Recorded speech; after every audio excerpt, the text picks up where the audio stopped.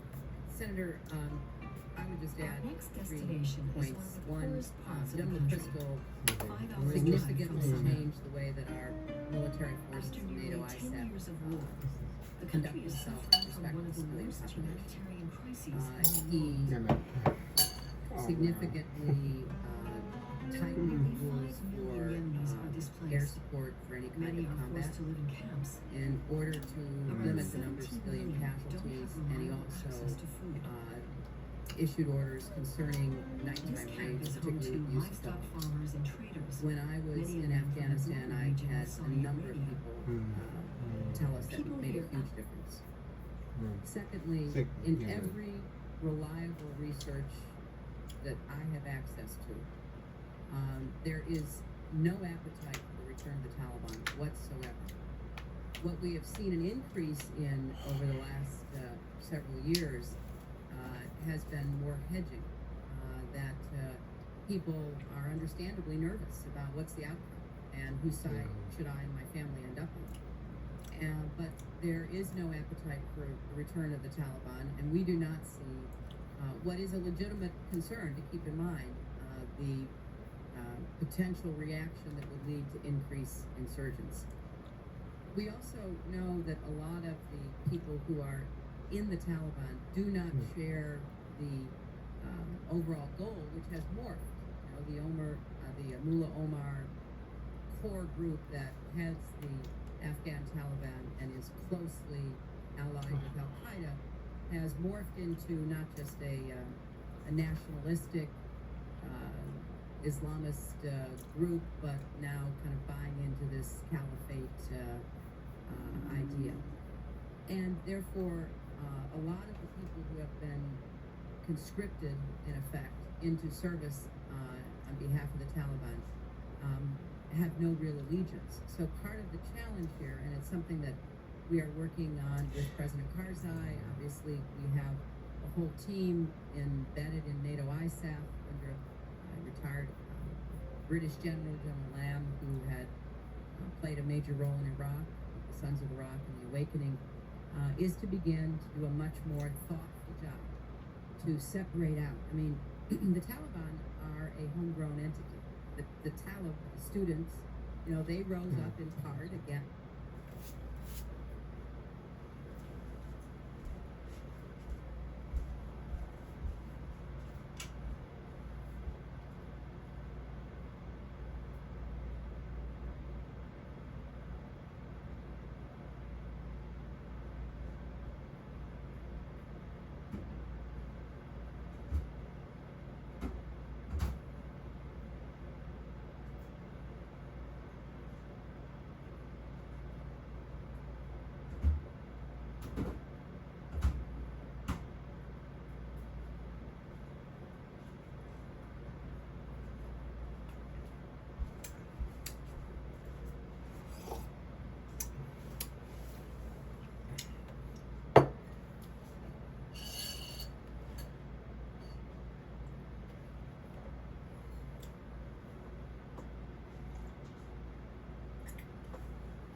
Oh man, Oppression you of know, the Soviet regime, the chaos of the warlord era, and a desire to have an Islamist state that imposed Sharia order, etc.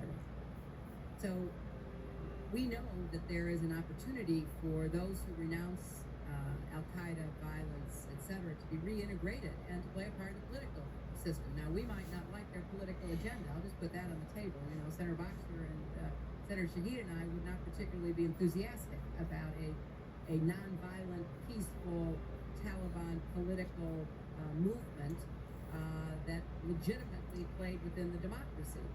But, you know, there is that possibility that I think we have to recognize if they do move into reintegration.